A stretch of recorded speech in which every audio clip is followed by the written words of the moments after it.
जुमअतुल मुबारक की बाबरकत साअतें तो फ़ी केला ही शामिल हाल है।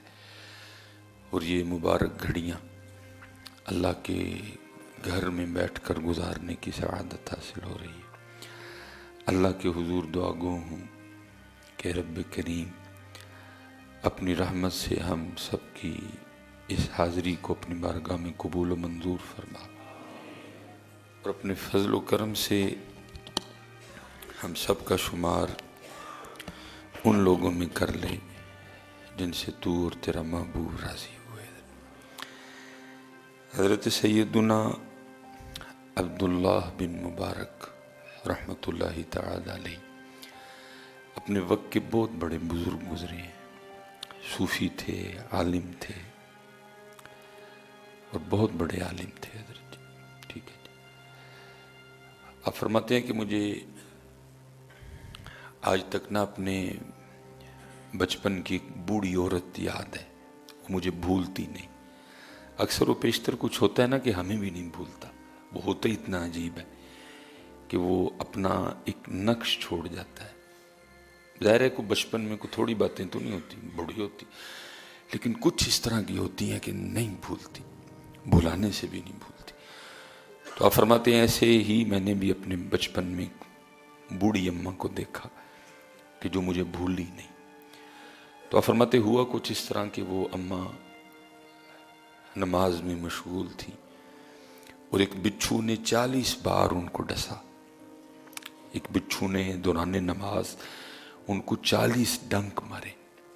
लेकिन आप फरमाते मैं हैरान इस बात पे हुआ कि 40 डंक खाने के बावजूद अम्मा की जो नमाज में खुशू व खुदू था उसमें ज़रा सी भी तब्दीली नहीं आई है।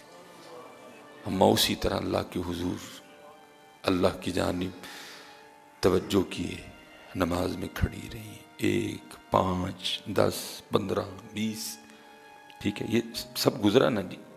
मैंने तो एम ही 40 कह दिया, ये गुजरा ना जी। पहले 1 बार डंक मारा, फिर 2 बार मारा, फिर 3 बार मारा, ठीक है, 5, 7, 10, 13, 15, 17, 18, 19, 20, 22, 24, 25, 27, 28, 32, 33, 35, 36, 37, 38, फिर 40। फरमाते मैं देख रहा था और गिन रहा था कि उसने 40 डंक मारे अम्मा जी को, लेकिन अम्मा जी के खुशू व खुजू में कोई फ़र्क नहीं आया। आप उसी तरह अल्लाह के हुजूर अल्लाह की बारगाह में मुतवज्जे अपनी नमाज अदा करती रही। आप फरमाते जब अम्मा ने नमाज ख़त्म की ना तो मैंने पूछा अम्मा जी आपको बिच्छू ने 40 डंक मारे तो आपने नमाज तोड़ के बिच्छू को हटाया क्यों नहीं? आप क्यों नमाज में मशगूल रही और डंक पे डंक खाती रही? तो आप फरमाते हैं वो अम्मा मुझे आगे से कहती हैं बच्चे अभी तू छोटा है, तुझे नहीं पता कि जब मैं अल्लाह का काम कर रही थी तो अल्लाह का काम छोड़ के अपना काम कैसे करती है? तो भी बच्चा है, तुझे नहीं पता। मैं अल्लाह का काम कर रही तो अल्लाह का काम छोड़ के मैं अपना काम कैसे करती है?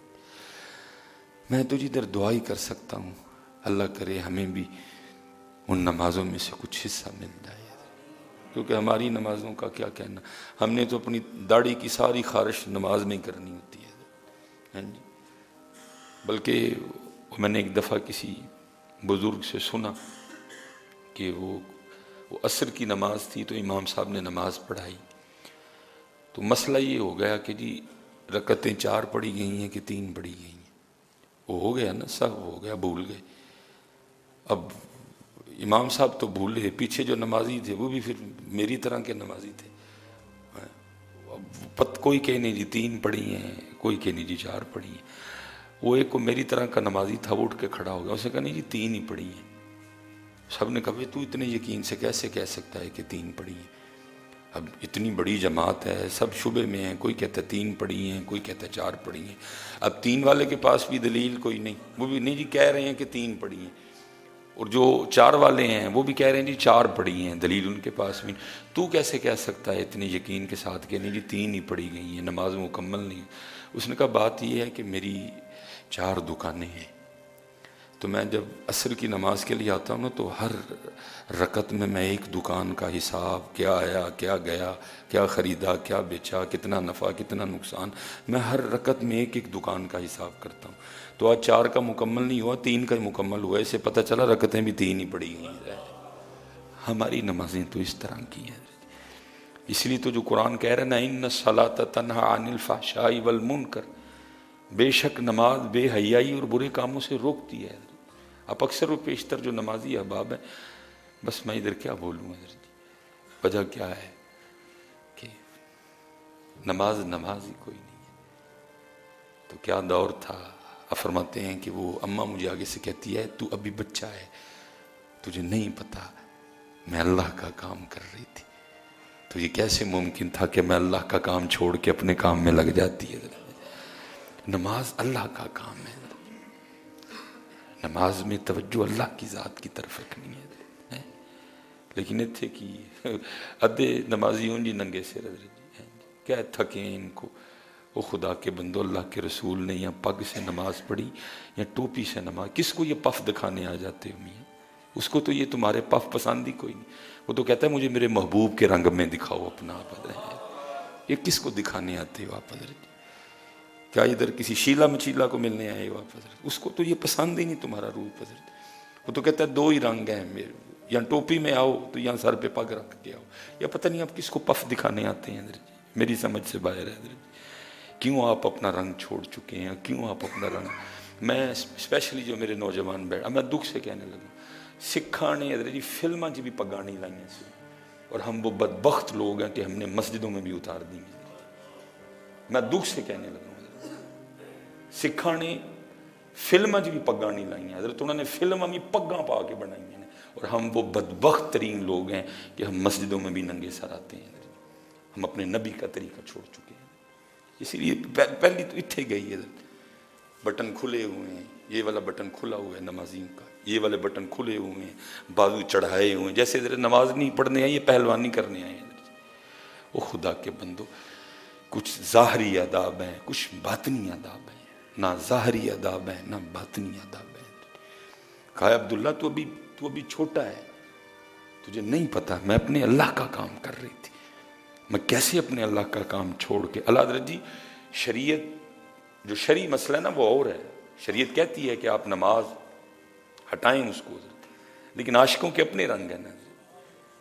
शरीयत तो इजाज़त देती है आपको, लेकिन आशिकों के अपने रंग है ना। देखना हज़रत मौला मुश्किल कुशा रज़ी अल्लाह तआला पिंडली मुबारक में हज़रत वो तीर लग गया, वो तीर लग गया, अब निकालें तो कैसे निकालें हज़रत? कोई इस तरह की अभी मेडिसिन भी ईजाद नहीं हुई कि जनाब वो कोई इंजेक्शन लगाया जाए, उतनी जो जगह है हज़रत वो जिसके लिए हम कहते हैं कि सुन्न हो जाए हज़रत, कुछ भी नहीं। हज़रत मौला मुर्तज़ा शेर खुदा ने फरमाया जब मैं नमाज के लिए खड़ा हूँ तो निकाल लेना हज़रत। वही हुआ। हज़रत अली पाक जब नमाज में खड़े हुए तो खौफ इलाही से हज़रत जी, खशियत इलाही से, शौक़ इलाही से जिसमें मुबारक नरम पड़ गया, लोगों ने हज़रत वो निकाल लिया बाहर। जब हज़रत मौला मुश्किल कुशा ने नमाज ख़त्म की तो पहला सवाल यही किया, निकाल लिया? अर्ज़ की मौला तो वो कब का निकाल लिया? फरमाया मुझे तो पता ही नहीं चला कोई भी है। और हमारी नमाजें क्या नमाजें हैं। इसलिए मेरे बच्चों, मैं थोड़ा जज्बाती होकर थोड़ा कड़वा बोल गया, लेकिन ये ज़रूरत है, हमें दुख होता है। मैं अल्लाह दी कसम इंग्लैंड गया, ये 2-3 बार बड़ा मैंने पग च ही वेख्या पाई। ये तुसी ते मैं ही हज़रत जेड़े कदी आके मसले पूछे, हज़रत तो बाहर जाना है तो दाढ़ी छोटी करा छड़ा, या पर मैं ही है जो आके हज़रत तो बाहर जाना है तो फिर मैं नंगे से वो उन्होंने फिल्में भी पगें पहन के हज़रत बनवाई हैं। उन्होंने फिल्म में भी अपने कल्चर को नहीं छोड़ा, वो उनका कल्चर है, ये सुन्नत है हज़रत। मैंने कल्चर समझ के नहीं बांधी कोई भी हज़रत, मैंने ये समझ के बांधी है मेरे महबूब की, मेरे आका और मौला की सुन्नत है हज़रत। वो कल्चर है हज़रत जी, सुन्नत है। वो फिल्में भी हज़रत, वो सर पे वो पग, उनका जो हीरो है, हीरो ना मेन रोल होता है ना, हीरो ने भी पग पहन रखी है हज़रत अपने सर पे, हीरो के भी चेहरे पे दाढ़ी है हज़रत, वो हीरो भी है हज़रत। लेकिन हम क्या हैं हज़रत जी, हम अपने नबी का तरीका छोड़ चुके हैं।